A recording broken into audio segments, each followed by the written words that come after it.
Just yesterday, I was at my son's soccer game, and one of the things is the game didn't go so well. So his team lost, but the thing about it is, I want to really tell y'all how it really played out. As my son was playing, they normally win all their games, and he normally, if you watch soccer, he plays left wing, and then they moved him back on defense on the left back, which is what he normally does. The first half, he'll play left wing, and then the second half, he'll play left back. And I think a lot of our kids out there, sometimes we have our kids in baseball, football, and soccer, and all these different extracurricular activities. And as fathers, what we really got to do is make sure that we're not crushing our kids' confidence. And as the game went on, my son had 2 assists that helped his team score a goal, and then another one. And then when they put him on defense, then he got beat 2 times and they scored on him twice as he was playing on left back. I never yelled at him per se after the game, but I told him during the game, like, what are you doing? You got to really get there. You got to get it in order, which is what we do. But the thing about it was I was never trying to cut deep into him like, you're doing so horrible, you're not a good son or anything like that. I was telling him, hey, you can do better. I believe in you. Why are you doing this? And I think sometimes as fathers, we got to look to see, are we really encouraging our kids to really do better, or are we accidentally crushing our child's confidence? Sometimes we as fathers may not even know that we're crushing our child's confidence. And the only way we really know that is how they react. And overcorrecting can be a huge problem as fathers. And I wouldn't say I was necessarily guilty of this, because for me, I watch people do that. I've watched other parents out there where their kid doesn't do well, and then they have them do it over again. You're not doing it right and all that. And I don't do that. I just talk to my son in a cool, calm voice. But yesterday I had to get on to him because I was like, what's going on? He just had an off game. But me and my son, we're so good as far as like the way we communicate and the way that we talk and stuff like that. And he knew he should have done better. He just had an off game. But he wasn't mad at me. And I also saw him crying during the game. And I was like, that's weird. Is he crying because I was yelling at him and stuff? So I really took that time to really talk to him, but I never overcorrected anything. So as we sit in the car, like I always do on the way back to drop him off at his mom's house, I said, well, what happened? He just basically said he had an off game. And I just said, okay. And like, that was it. I said, but were you crying because I was yelling? He said, no, Dad, I wasn't crying because you were yelling. Like, I was running and somebody ran into me and my neck is hurting. I said, oh, okay. And I started laughing. He just has like a pinched nerve or some type of strain in his back, on the back of his neck. And I'm like, okay, cool.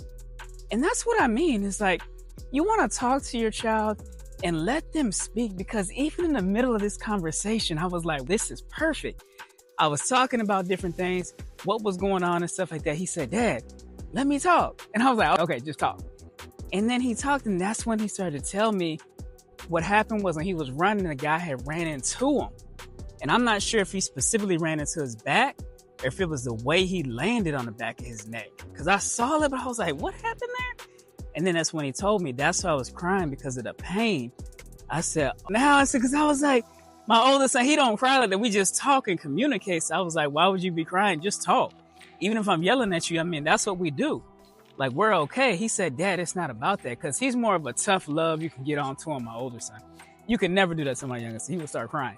And that's why I say you have to watch the way that you treat your child, because just doing these type of things and the way you talk to him. And I was so happy really when he said, Dad, let me speak, because he wanted to tell me something. And like, he's trying to tell me which was important. And I was like, okay, cool. He wasn't mean or rude. That's just because we talk. We have that great relationship. And I just want to tell y'all too, don't be sarcastic and stuff like that, trying to cut your sons deep or cut your kids deep. And what I mean by that is, you never want to be in a situation where you're cracking jokes and making fun of them and hurting their feelings. And the reason why, that really hurts them. And as a child, you don't want your dad to really talk down on you and thinking that they're better than you and stuff like that. You want your child to really see you as an authority figure, but also as a loving father. And that is something that I always try to do, is make sure that I'm loving and caring. And I try not to really crack jokes like that. But I will say, sometimes I do crack jokes and I'll say something and then I'm like, yeah, so what you got to say now? And then they bust out laughing. They're like, there go my dad cracking jokes. Like, I do that, but I always know whenever I talk to my younger son, it's completely different from the way I talk to my older one. I'm very soft, more mellow, sit down, let's talk more, which my oldest son, I can do that too, and I do. I tell him, let's sit down and let's talk. But I have to do it way more my younger one. It's just, I don't even think he's sensitive. I think that's just how his personality is. You just got to talk to him like that.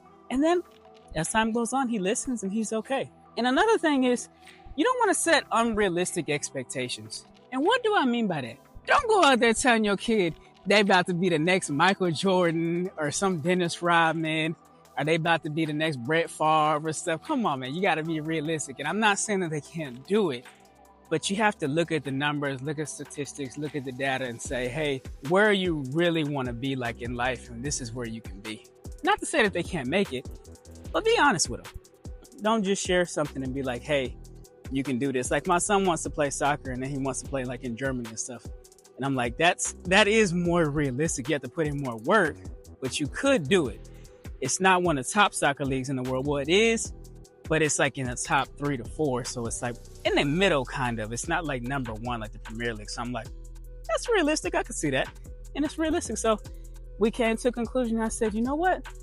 You got a good idea. And that's what I mean.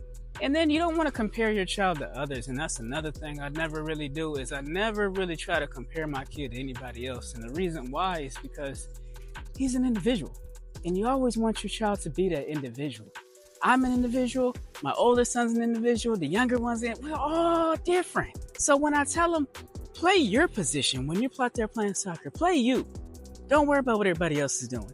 Encourage your teammates and stuff like that and really try to talk to them. But be the best person that you can be. Make sure that you competing with yourself every day to get better. Don't just sit out there and settle and say, I'm not as good as so-and-so. No, they could be having an off game like you had. They could have a good game. They could stall out. You just don't know. You never know what could happen. And that's why I tell them, it'll be okay. Like, you're going to have ups and downs. And I was very realistic when I talked to my older son. I told him that. I said, look, like, if you think you're not about to have bad games, you're going to have bad games. I'm telling you, that's going to happen. And it might be even some where you have slumps and stuff like that. You can't score a goal or you're not defending when you get older. This will happen. That's why the best thing you did, son, was accept God into your life and accept Jesus as your personal Lord and Savior and got baptized. I said at 11 years old, because as time goes on, you're going to need God. Well, mom and daddy ain't going to be there. I was just realistic with him. And he said, yeah, Dad, I know. And I was happy that he knew, like, I'm not going to sit up here and lie. I don't have time for games. And like, my son is going to tell you, he's straight up. He's like, man, one thing about you, Dad. I was like, what? He's like, you're going to keep it real. And that's how it is. I'm very realistic. And I told him, these type of things were going to happen. I just wasn't expecting you to have a bad game that day.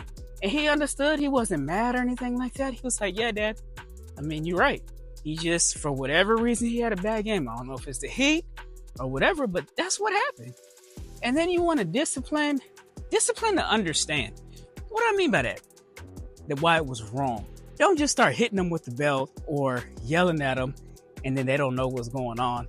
And they're looking around like, why is this dad hitting me upside the head with my belt? You want to just tell them, be like, hey, this is why you did this. And the reason you did this is because for whatever reason, but this ain't right. And that's what I mean. Like, just let them know. Like me and my son, we have open dialogue, open conversations all the time. And that's what we do. And I tell my son, one of the biggest things I always tell him, and I tell both of them this, always watch how you treat people because you never know, you might need them one day. Always remember that because you never know how you're going to see this person. You don't know if in 20 years you'll see him again, 30 years, 10, 5. You don't know that. So I always tell them to make sure that you treat people with respect. And they really, hey, they listen. And then what you also want to do is let your child struggle a little bit. I was upset and I was a little bit mad because he got beat yesterday. Yeah, he got 2 assists during the game, but he also let the kids blow by him and score. So was I upset? Yes. The coach didn't pull him. I didn't tell him to sit down or anything like that. You got to learn. I'm going to throw you off in the deep end. I'm going to throw you in the pool. I'm going to throw you out there with the sharks. You better learn how to swim. That's what it is. I'm not here to coddle or do anything like that. That's not me. And I want my sons to really grow up and have struggles and trials and stuff like that, because through all these type of things, it really irons out that toughness for them to keep going and really believe in themselves. And that's something I really value. And you as a father, I want you to know that. let your child struggle at certain times. I'm not saying they gotta jump off the deep end and they gotta drown. I'm not saying that, but let them struggle a little bit. Let them have challenges. Let them go broke a couple of times. Let them run out of a credit card. I know it might sound crazy, but the thing is, let them learn as they get older. If they get in a wreck and it's not that bad, hey, learn how to call the insurance company. Learn how to pay these bills. Because as they get older, they're going to say, oh, I see why my dad did that. He wanted me to learn. And that's something I want you to do as a father. Make sure that you are not crushing your child with all these false narratives and false aspirations. Make sure that you're just encouraging them. So remember, like, share, subscribe. I'm out. Peace.